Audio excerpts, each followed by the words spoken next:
దయగలిగినటువంటి మా యొక్క కన్న తండ్రి, మీ పాదాలకు వందనాలు చెల్లించుకుంటున్నాం నాయన. ఈ యొక్క మధ్యాహ్న సమయంలో మీ బిడ్డలముగా మీ అందరము కూడి తండ్రి, మీ విలువైనటువంటి మా ఆత్మలను రక్షించేటటువంటి శక్తిగల వాక్యాన్ని మేము ధ్యానిస్తుండగా మీ సన్నిధి కాంతులు మాతో ఉంచండి. చెప్పబడుతున్నటువంటి ప్రతి మాట మా యొక్క హృదయాలను భద్రపరుచుకున్నదిగా, మా హృదయాలని రక్షించుకునేదిగా ఉండేలాగా కృపద ఇచ్చామని, ప్రారంభం నుంచి ముగింపు వరకు కూడా మీ సన్నిధి కాంతులు మాతో ఉంచి నడిపింపచేయమని, మా యొక్క బ్రతుకు పర్యంతం వరకు కూడా నాయన మేము విన్న వాక్యాన్ని బట్టి అంతం వరకు బ్రతికే మహావాక్యాన్ని మా అందరికీ ప్రసాదింపచేయమని మా ప్రభువును ప్రియరక్షకుడైన యేసుక్రీస్తు నామం పెట్టక ప్రార్థన సమర్పించి అడిగి వేడుకుంటున్నాం తండ్రి, ఆమేన్. చేరువచ్చినటువంటి దేవుని బిడ్డలందరికీ క్రీస్తు పేర అందరికీ వందనములు తెలియజేసుకుంటున్నాను. ఈరోజు ఒక మంచి ప్రతి క్రైస్తవునికి, ప్రతి విశ్వాసికి అవసరమైనటువంటి ఒక మంచి పాఠాన్ని మనం చాలా జాగ్రత్తగా ఆలోచిద్దాం. నీ పరుగు దేని కొరకు? కొద్ది నిమిషాలన్నీ పక్కన పెట్టి వాక్యం ఏం తెలియచేస్తుంది, దేవుడు మనతో ఏం చెప్పాలనుకుంటున్నాడు, ఆ చెప్పినటువంటి విధానంలో మన యొక్క లైఫ్ స్టైల్ ఉందో లేదో అన్నది మనము ఎప్పటికప్పుడు పరీక్షించుకోకపోతే మనం లోకంలో ఏది చేసినా అది రైట్గానే ఉంటుంది. మనము రైట్గా ఉన్నామా రాంగ్గా ఉన్నామా అనేది మనం అనుకోవటం కాదు, కానీ దేవుడు చెప్పాలి, అనగా వాక్యం చెప్పాలి. మరి వాక్యము మన యొక్క నిజ జీవితంలో మన పరుగు ఎలా ఉందో అనేది వాక్యం ఏం చెప్పిందో ఆ వాక్య ప్రకారంగా ఉన్నామో లేదో అన్నది మనం ఈరోజు ప్రతి వచనంలో ఉన్నటువంటి ఆ యొక్క అంశాన్ని మనం చాలా జాగ్రత్తగా సారాంశాన్ని మనము పరిశీలిద్దాం, ఆలోచిద్దాం. దేవుడు 3 లోకాలను కలిగించాడు.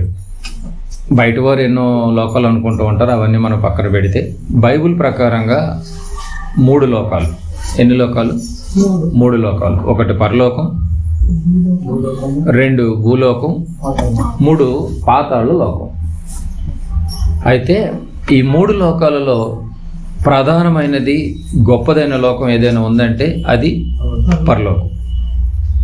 బాగా గమనిద్దాం. అయితే భూలోకంలో ఉన్నటువంటి పరిస్థితులు మనకి తెలియదేం కాదు. భూలోకంలో ఉన్నటువంటి పరిస్థితులు మనకి తెలియదేం కాదు. ఈ భూలోకంలో ఉన్న పరిస్థితులు కష్టాలు ఉన్నాయి, కన్నీళ్ళు ఉన్నాయి, శ్రమలు ఉన్నాయి, వేదనలు ఉన్నాయి, ఆకలి దప్పులు ఉన్నాయి, భయంకరమైనటువంటి సిచ్యువేషన్లు ఎదురవుతూ ఉంటాయి ఈ భూలోకంలో ఈ యొక్క బ్రతుకును కొనసాగించేటప్పుడు. అవన్నీ మనకు తెలియదేం కాదు. ఈ మనిషి ఆరిన నేల మీద ఈ శరీరము ఆత్మ కలిసి ఉన్నటువంటి మనిషికి ఈ లోకంలో ఎలాంటి కష్టాలు ఉంటాయి అనేది వయసును బట్టి తెలుసుకోవచ్చు. ఒకళ్ళు చెప్పాల్సినంత అవసరం లేదు. అయితే పాతాళ లోకపు పరిస్థితులు ఎలా ఉన్నాయన్నది కూడా మనకు తెలియాలి.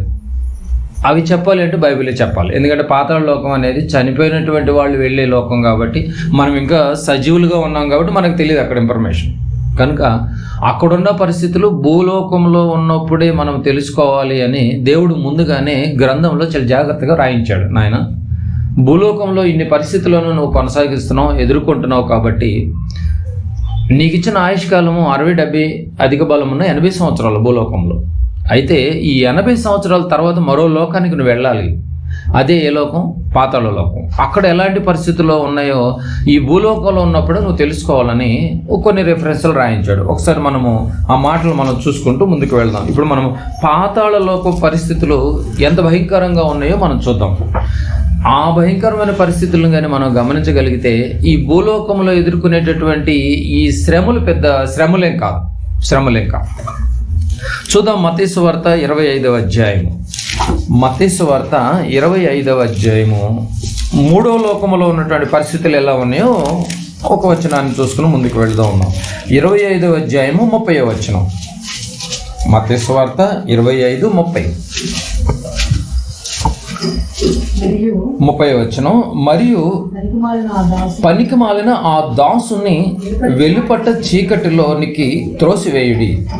అక్కడ, ఎక్కడ? ఆ 3వ లోకము అనగా పాతాళ లోకం. అక్కడ ఏడుపును పండ్లు కొరుకుటయు ఉండునెను. ఏడుపును పండ్లు కొరుకుటను ఉండునెను. పాతాళ లోకంలో ఏముంటాయి అంట? ఏడుపు ఉంటుంది, పండ్లు కొరుక్కోవటం కూడా ఉంటుందంట. రైట్. మార్కు సువార్తలో మరో మంచి మాట చూద్దాం. పాతాళ లోకంలో పరిస్థితులు ఎలా ఉంటాయి అంటే అక్కడ పండ్లు కొరుక్కోవటం ఉంటుంది, ఏడుపు ఉంటుంది. మార్కు సువార్త మార్కు గారు కూడా ఏం చెప్పాడు చూడండి. మత్తయ్య గారు అక్కడ ఏడుపు పండ్లు కొరుకుతూ ఉంటాయి, నాయన చాలా జాగ్రత్తగా బ్రతకండి అన్నాడు. మరి మార్కు గారు ఏమన్నాడు? 9వ అధ్యాయం మార్కు సువార్త 9వ అధ్యాయము 48వ వచనం. 9:48 చూడండి. నరకమున వాని పురుగు చావదు, అగ్ని ఆరదు. నరకమున వారి పురుగు చావదు, అగ్ని ఆరదు. అది ఒక భయంకరమైన నరకం నాయన అని మార్కు గారు చెప్తున్నాడు. అక్కడ అగ్ని ఏమో ఎప్పుడు ఆరదంట, పురుగేమో చావదంట. మత్తయ్య గారు మార్కు గారు చెప్పిన వెర్షన్ మనం గమనించాలి. అక్కడ భయంకరమైన పరిస్థితులు ఉన్నాయి నాయన. అక్కడ ఏడుపు పండ్లు కొరుకుటో భయంకరంగా ఉంది, ఇక్కడేమో ఆరని అగ్ని ఉంది. అక్కడ ఏముంటుందంట, పురుగేమో చావదు. ఆ పురుగు ఏదో కాదు, మనిషే. యాకోబును పురుగుతో పోలుస్తాడు కూడా. రైట్. అయితే లూకా గారు కూడా ఏం చెప్తున్నాడు చూద్దాం, బాగా గమనించాలి. 3వ లోకంలో ఉన్న పరిస్థితుల్లో క్రైస్తవులుగా మనకే తెలియకపోతే అన్యులైనటువంటి వారికి ఏం తెలుస్తుంది? అందుకే తెలియక వాడు 7 లోకాలు అంటున్నారు. కానీ బైబిల్ ప్రకారంగా ఉన్నది 3 లోకాలు. 3 లోకాల్లో మనము 2వ లోకమైనటువంటి భూలోకంలో మనందరికీ తెలిసింది ఎన్నో కష్టాలు, శ్రమలు. అయితే ఆ 3వ లోకమైనటువంటి ఈ లోకంలో ఏమున్నాయి అనేది నిజంగా బైబిల్ చెప్పాలి. బైబిల్ తప్ప ఇంకేది చెప్పలేదు కూడా. లూకా సువార్త 16వ అధ్యాయం. లూకా సువార్త 16వ అధ్యాయం. ఎందుకంటే మనం ఆఫ్టర్ 8 years తర్వాత వెళ్ళే లోకం ఇదే లోకం. మరి అక్కడికి వెళ్ళాలనుకున్నప్పుడు అక్కడ ఉన్నటువంటి విషయాలు కూడా మనకు ముందే తెలియాలిగా, తెలుసుకోవాలి కదా. 16వ అధ్యాయము 28వ వచనాన్ని చదువుకుందాం. లూకా గారు ఏం చెప్తున్నాడు? 16వ అధ్యాయము 28వ వచనం. మనసు పెట్టి చాలా జాగ్రత్తగా ఆలోచిద్దాం. 16:28. వారును ఈ వేదనకరమైన స్థలమునకు రాకుండా వారికి సాక్ష్యం ఇచ్చటగా నా తండ్రి ఇంటికి వారిని పంపవాలని నిన్ను వేడుకొనుచున్నాను నేను. ఏమంటే ధనవంతుడు లాజరుతో అర్జీ పెడుతున్నప్పుడు, అబ్రహాం గారితో అర్జీ పెడుతున్నప్పుడు జరుగుతున్నటువంటి సందర్భంలో అక్కడ ఏం చెందుతున్నాడు ధనవంతుడు? వేదన చెందుతున్నాడు. ఆ 3వ లోకంలో ఏం జరుగుతుంది? వేదన కూడా అందులో వేదన అని వ్రాయించాడు. బాగా గమనించారా? మత్తయ్య గారు ఏం చెప్పాడు? అక్కడ ఏడుపు ఉంటుంది, పండ్లు కొరుక్కోవటం ఉంటుంది. మార్కు గారు ఏం చెప్పాడు? అక్కడ పురుగు చావదు, అగ్ని ఆరదు అంటున్నాడు. లూకా గారేమో అక్కడ భయంకరమైనటువంటి వేదన ఉంటుందని చెప్పాడు. ఇది 3వ లోకంలో. ఇది మైండ్లో పెట్టుకోమని చెప్తున్నాడు. భూలోకంలో ఏమున్నాయో మనందరికీ తెలిసినటువంటి విషయం. రైట్. మరి పరలోకంలో ఎవరున్నారు? అక్కడ ఏం జరుగుతుంది అది కూడా చూద్దాం కదండి. ఇప్పుడు 2 లోకాలు చూసాం. ఇప్పుడు మొదటి లోకమైన పరలోకంలో అక్కడ ఎవరున్నారో ఒకసారి చూద్దాం. అక్కడ ఏం జరుగుతుందో కూడా చూద్దాం. యెషయా గ్రంథం. 3 లోకాల్లో ఉన్నటువంటి స్ట్రక్చర్ ఏంటో మనకు అర్థమైతే మన యొక్క లైఫ్ ఎలా ఉంటుంది అనేది మనం డెసిషన్ తీసుకోవచ్చు. యెషయా గ్రంథము 6వ అధ్యాయము. యెషయా గారు ఏం చెప్తున్నాడు? పరలోకంలో ఉన్నటువంటి ఏం జరుగుతుందో ఒకసారి చెప్తున్నాడు. ఏం జరుగుతుంది పరలోకంలో, ఎవరున్నారు, పరలోకంలో ఏం జరుగుతుంది అన్నది చెప్తున్నాడు. 6వ అధ్యాయం 1వ వచనం. రాజైన ఉజ్జియా మృతి పొందిన సంవత్సరమున అత్యున్నతమైన సింహాసనమునందు ప్రభు ఆసీనుడై ఉండగా నేను చూచితిని. ప్రభు సింహాసనం మీద కూర్చుని ఉన్నాడు. ఒకటి అర్థమవుతుంది. పరలోకంలో దేవుడు అత్యున్నత సింహాసనమునందు ఆసీనుడై ఉన్నాడు. అర్థమవుతుందా? దేవుడు పరలోకంలో ఎవరున్నారు? దేవుడు ఉన్నాడు. దేవుడు ఏ పరిస్థితిలో ఉన్నాడు? సింహాసనం మీద, అత్యున్నతమైనటువంటి సింహాసనం మీద ఆయన కూర్చొని ఉన్నాడు. రైట్. మరి సింహాసనం ఎంతకాలం ఉంటుంది? ఎందుకంటే భూమి మీద 80 సంవత్సరాల తర్వాత మనం ఉండమని అర్థమవుతుంది. నెక్స్ట్ ఎపిసోడ్లో మనం ఆలోచన చేస్తే యేసు ప్రభువు వారు వచ్చిన తర్వాత ఈ లోకాన్ని క్లోజ్ చేస్తాడన్న సంగతి కూడా అర్థమవుతుంది. అయితే మరి పరలోకంలో కూడా మరి మనం పరిస్థితులు ఎలా ఉన్నాయంటే, మరి పరలోకంలో ఈ సింహాసనం ఎంతకాలం ఉంటుందండి అని మీరు అనొచ్చు. ఎందుకంటే భూమి మీద సింహాసనాలకు అలవాటు పడి ఉన్నాం కాబట్టి, ప్రతి 5 సంవత్సరాలకి సింహాసనం మీద అధికారి మారుతున్నాడు కాబట్టి మరి పరలోకంలో పరిస్థితి ఏందని కూడా డౌట్ రావాలి. అయితే నేను ఆ సింహాసనం మీద అత్యున్నతంగా ఆసీనుడై ఉన్నాడు, బాగానే ఉంది, మరి ఎంతకాలం ఉంటుంది అన్నది కూడా నీకు క్లారిటీ రావాలని దేవుడు మరో వచనాన్ని చూపించాడు. విలాపవాక్యములు. సింహాసనం మీద ఎంతకాలం ఉంటుంది? 5 సంవత్సరాలకు మారిపోయేటటువంటి సింహాసనం కాదు. విలాపవాక్యములు అందరూ చూద్దాం. విలాపవాక్యములు 5వ అధ్యాయము 685వ పేజీ. విలాప వాక్యములు 5వ అధ్యాయము 19వ వచనం. యెహోవా నీవు నిత్యము ఆసీనుడివై ఉండు. ఎంత మంచి మాట. 5:19. 5:19. ఎప్పుడెప్పుడు ఉంటాడంట? ఎప్పటి వరకు ఉంటాడంట? ఎప్పటి వరకు ఆసీనుడై ఉంటాడంటే ఈ సింహాసనం మీద? 5 సంవత్సరాలుగా. నిత్యము నీవు నిత్యము ఆసీనుడివై ఉండును. ఈ పదాన్ని అండర్లైన్ చేసుకోండి. నీ సింహాసనము తరతరములు ఉండును. ఏదో 5 తరాలకు మారిపోయేది కాదు ఇది. ఎప్పటి వరకు ఉంటుంది? తరతరాలు సింహాసనం మీద కూర్చునే ఉంటాడు తండ్రి అయినటువంటి దేవుడు. పరలోకంలో ఎవరున్నారు? దేవుడు ఉన్నాడు. ఈ సింహాసనం మీద ఉన్నాడు. ఆ సింహాసనం ఎప్పటి వరకు ఉంటుంది? ఆ సింహాసనం మీద దేవుడు ఎప్పటి వరకు ఉంటాడు? తరతరాలు ఉంటాడని ఒకటి మనకి అర్థమవుతుంది. అంటే యెహోవా నీవు నిత్యము ఆసీనుడివై ఉన్నాడు. పరలోకంలో దేవుడు నిత్యము ఉండేవాడు. భూమి మీద మనమైన 80 సంవత్సరాలకి ఈ శరీరంలోంచి బయటకు వచ్చి వెళ్ళిపోతాం ఒక రోజుకి 100%. అది నువ్వు నమ్మినా నమ్మకపోయినా.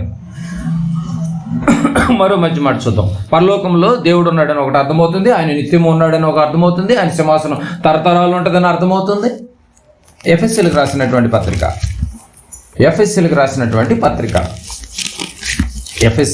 పత్రిక పౌలు గారు పరిశుద్ధాత్మ ప్రేరణతో 1వ అధ్యాయము 21వ వచనం. 1:21 చదువుకుందాం. 1:21 చదువుకుందాం. 1:21 4వ లైన్ చదువుకుందాం. ఎంతో హెచ్చుగా పరలోకమందు ఆయనను తన కుడిపార్శ్వమున కూర్చుండబెట్టుకొని ఉన్నాడు. పరలోకంలో ఇంకెవరున్నారు? సింహాసనం కుడి పక్కన ఎవరున్నారు? సింహాసనం పైన ఎవరున్నారు? దేవుడు ఉన్నాడు. దేవుడు కుడి పక్కన ఎవరున్నారు? యేసు ప్రభుల వారు ఉన్నారు. అంటే పరలోకంలో ఎవరున్నారు అనేది ఒకటి క్లారిటీ రావాలి మనకి.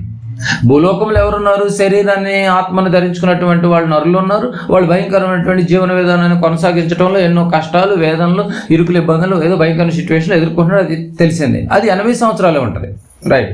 ఇక పాతాళ లోకంలో ఏడుపులు, పళ్ళు కొరుకోవటము, ఆ నరకమున అగ్ని పురుగు చావు, అది నరకం అన్నాడు, అది వేదన అన్నాడు, ఎప్పుడు మండుతూనే ఉంటుందని చెప్పాడు సిచ్యువేషన్. ఇక 1వ లోకమైనటువంటి మొదటి లోకమైన, మరి మహాలోకమైన, ఉన్నతమైన లోకమైన, గొప్పదైన లోకంలో తండ్రి అయిన దేవుడు ఉన్నాడు, సింహాసనం మీద కూర్చున్నాడు. ఆ సింహాసనం నిత్యం ఉంటుంది. నెక్స్ట్ అది తరతరములు ఉంటుంది. ఆ సింహాసనం కుడి పక్కన ఎవరున్నారు? యేసు ప్రభుల వారు ఉన్నాడు. ఎంత మంచి మాట ఏంటంటే పరలోకమందు ఆయనను తన కుడిపార్శ్వమందు కూర్చుండబెట్టుకొని ఉన్నాడు. హ్యాపీగా ప్రశాంతంగా కూర్చొని ఉన్నారు అని మనం అనుకుంటున్నాం, కానీ చాలా ప్రాబ్లంలు ఉన్నారు వాళ్ళు కూడా మనల్ని బ్రతికించడంలో. రైట్. ఇక వీళ్ళతో పాటు కోటాను కోట్ల దేవదూతలు తండ్రి ముఖమును చూస్తూ ఉంటాయి. పరలోకంలో జరిగేటటువంటి సిచ్యువేషన్. పరిశుద్ధుడు పరిశుద్ధుడు పరిశుద్ధుడని పొగుడుతున్నది ఎవరు? దేవదూతలు. కోటాను కోట్ల లెక్కింపలేని దేవదూతలు అని ఒకటి అర్థమైంది. బాగా గమనించగలిగితే ఇప్పుడు మనం 3 లోకాలను గమనించాం. మొదటి లోకంలో ఎవరున్నారు? దేవుడు ఉన్నాడు. తరతరాలు సింహాసనం మీద దేవుడు ఉన్నాడు, యేసు ప్రభుల వారు ఉన్నారు, దేవదూతలు ఉన్నాయి. అక్కడ పరిస్థితి. ఇక 2వ లోకంలో భూలోకం. అది మనందరికీ తెలిసినటువంటిదే. ఎవరిని కదిలిద్దామన్నా కూడా పెద్ద చరిత్రలే ఓపెన్ చేస్తారు. ఇక మా బతుకులు ఏం చెప్తావాలని చెప్పేసి అంటే కొన్ని గంటలు మాట్లాడుకున్న కలిసిన ప్రతిసారి. రైట్. ఇక పాతాళ లోకంలో గురించి అయితే మనం బైబిల్ని ఎతకాల్సిందే. అదే మనం మత్తయ్య గారిని అడిగినా కూడా భయంకరమైన లోకం అన్నాడు. మార్కు గారిని అడిగినా కూడా చాలా రిస్క్ అన్నాడు. లోకా గారిని అడిగిన భయంకరమైన వేదన అన్నాడు. చొక్క నీటి కూడా దొరకలేని పరిస్థితి అన్నాడు. అది చాలా డేంజర్ జోన్లో ఉన్నట్టుగా ఒకటి అర్థమవుతుంది. ఇది 3వ లోకం, 2వ లోకం. ఇక 3 లోకాలు ఉన్నాయని అర్థమవుతుంది. 3 లోకాల్లో పరిస్థితులు మనకు బైబిల్ తెలియజేసింది. బాగుంది. రైట్. అయితే ఇప్పుడు మొదటి లోకం గురించి ఒకటి అర్థమవుతుంది. ఎందుకంటే మనం ఒక విధంగా చెప్పాలంటే మనం వచ్చిందే ఏ లోకం నుంచి? 2లో ఉన్నాం. 1లో నుంచి 2లోకి వచ్చాం. 2లో నుంచి ఇప్పుడు ఎక్కడికి వెళ్ళాలి? 3లోకి వెళ్ళాలి. అంతే కదా? 2లో నుంచి 3లోకి వెళ్ళాలి.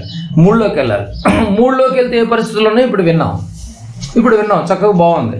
రైట్. అసలు 1లో ఏ పరిస్థితులు ఉన్నాయో కూడా తెలియాలి. 1లో ఎవరున్నారు అన్నది చూసాం మనం. కానీ ఏ పరిస్థితులు ఉన్నాయన్నది ఒకసారి చూద్దాం బైబిల్లోకి వెళ్ళి. చాలా జాగ్రత్తగా రాసుకోండి. ఒకవేళ ఒకటిలోనికి వెళితే పరిస్థితులు ఎలా ఉంటాయి అంటే ప్రకటన గ్రంథము నిజంగా ఈ రెండులో నుండి ఎన్ని లోకాల గురించి ఆలోచిస్తున్నాం, అక్కడ పరిస్థితుల గురించి ఆలోచన చేస్తున్నాం. ఇంత గొప్ప పరిస్థితులు తెలియచేసింది ఒకటి బైబిల్. ఏ గ్రంథం తెలియచేయలేదు కూడా. ప్రకటన గ్రంథము అక్కడికి వెళితే పరిస్థితులు ఎలా ఉంటాయి? ప్రకటన గ్రంథము 7వ అధ్యాయము 16-17 వచనాలు. ప్రకటన గ్రంథము 7వ అధ్యాయము 16-17 వచనాలు నేను చదువుతున్నాను. వారికి ఇక మీదట ఆకలి అయినను. అక్కడికి వెళ్తే ఏముండదు? ఇక ఆకలే ఉండదంటే ఇంక నీకు పొయ్యితో పని లేదు, ఇక గ్యాస్తో పని లేదు. ఇక అంతే కదండి. గ్యాస్ బుక్ చేశారా అని అడిగే పని లేదు, గ్యాస్ డబ్బులు ఇంట్లో పెట్టారా లేదని అడిగే పని లేదు, వచ్చి తిరిగి వెళ్ళాడు మళ్ళీ మీరు బుక్ చేసుకోవాలనే గొడవలు లేవు.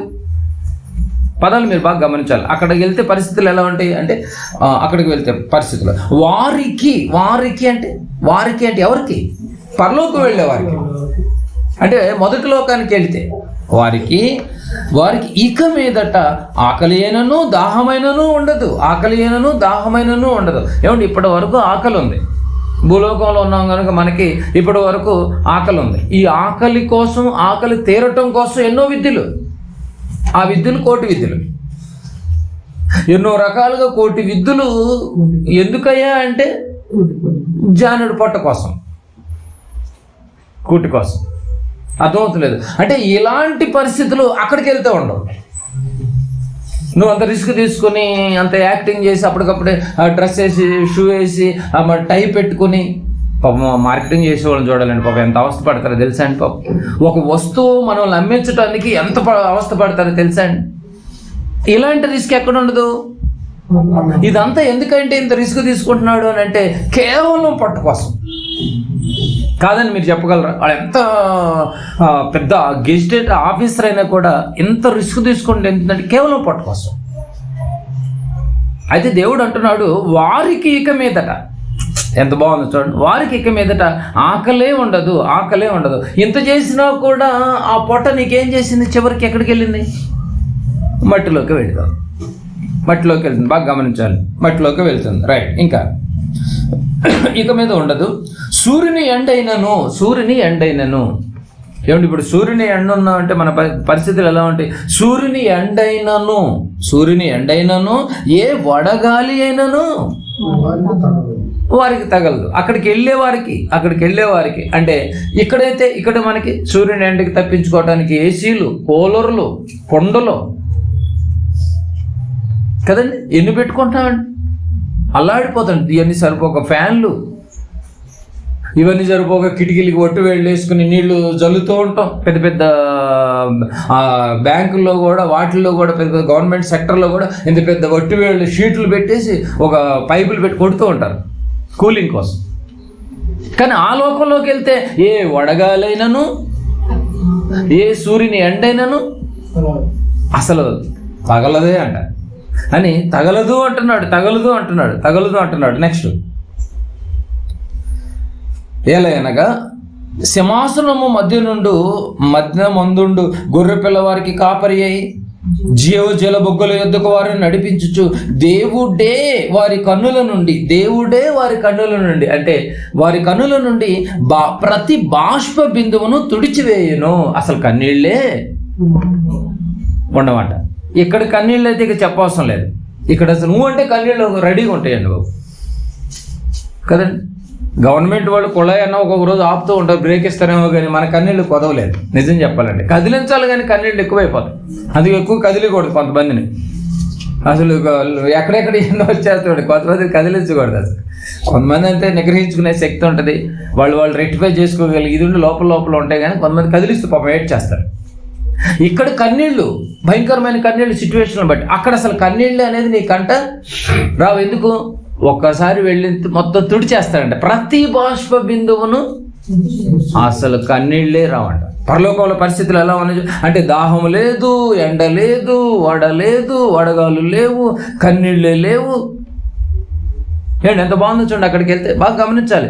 నీ పరుగు దేని కొరకు అన్న దాని గురించి మనం ఆలోచన చేస్తున్నాం. ఇప్పుడు 3 లోకాలు ఉన్నాయని అర్థమవుతుంది, 2వ లోకంలో పరిస్థితులు అర్థమైనవి, 3లో అర్థమైనవి, 1లో ఏం జరుగుతుందో అర్థమవుతుంది. ఇట్లా మనం అన్ని ఆలోచన చేస్తే అసలు ఎందుకు నీ పరుగు ఏంటో బయటకు రావాలి. ప్రకటన గ్రంథం 22వ అధ్యాయం. ప్రకటన గ్రంథం బాగా గమనించాలి. ఏమండి ఇవన్నీ బెనిఫిట్స్ కాదండి మనకి? ఎంత మంచి బెనిఫిట్స్. ప్రకటన గ్రంథము దానికి ముందు 5 కూడా చూద్దాం. హెబ్రీలకు రాసిన పత్రిక 5వ అధ్యాయం. హెబ్రీలకు రాసినటువంటి పత్రిక 5వ అధ్యాయం 7వ వచనం. హెబ్రీలకు రాసినటువంటి పత్రిక 5వ అధ్యాయం 7వ వచనం.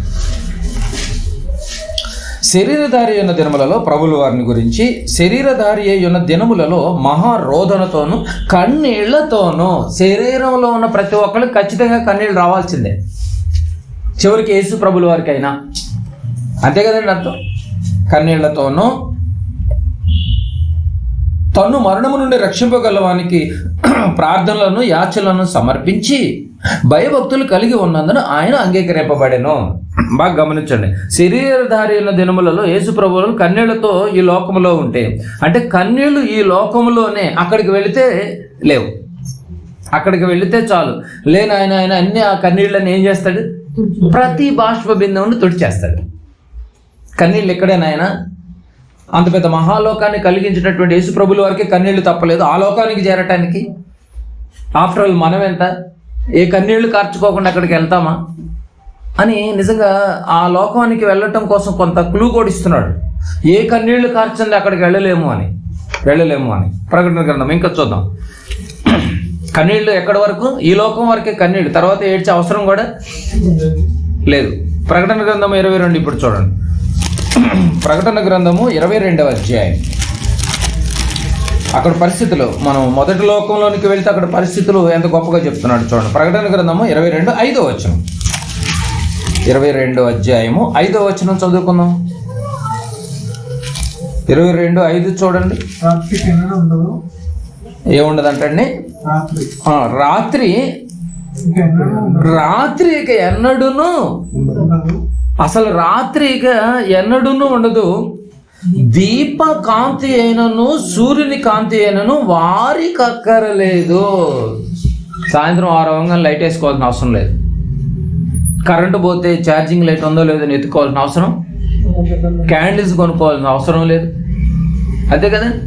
రాత్రి ఇక ఎన్నడూను ఉండదు. దీపకాంతి అయినను సూర్యుని కాంతి అయిన వారికి అక్కర్లేదంటే అవసరం లేదు. అసలు ఎంత బాగుందో చూడండి. అక్కడ పరిస్థితికి వెళ్తే దీపకాంతి అవసరం లేదు, లైట్స్ పెట్టుకోవాల్సిన అవసరం లేదు అంటున్నాడు. ఒక మాటలో చెప్పాలంటే అవసరము లేదు, వారికి అక్కర్లేదు. ఎందుకంటే దేవుడైన ప్రభువే వారి మీద, ఆయన వెలుగు కదండి, ఆ వెలుగుతే పరలోకాన్ని నింపేస్తాడంట. జనరేటర్ అవసరం లేదు కరెంటు పోతే. బాగా ఆలోచించండి పరిస్థితి ఎలా ఉంది చూడండి. దేవుడైన నిజమే ప్రభువే వారి మీద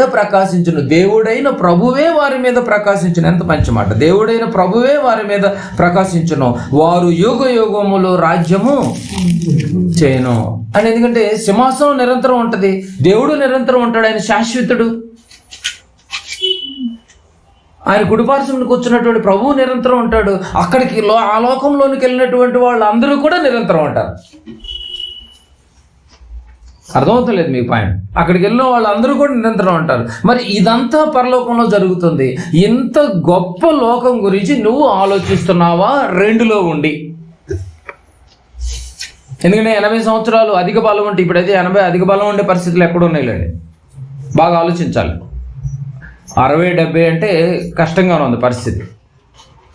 నెక్స్ట్ అక్కడికి వెళ్తే ఈ పరిస్థితి వారికే, అందరికి కాదు బెనిఫిట్స్.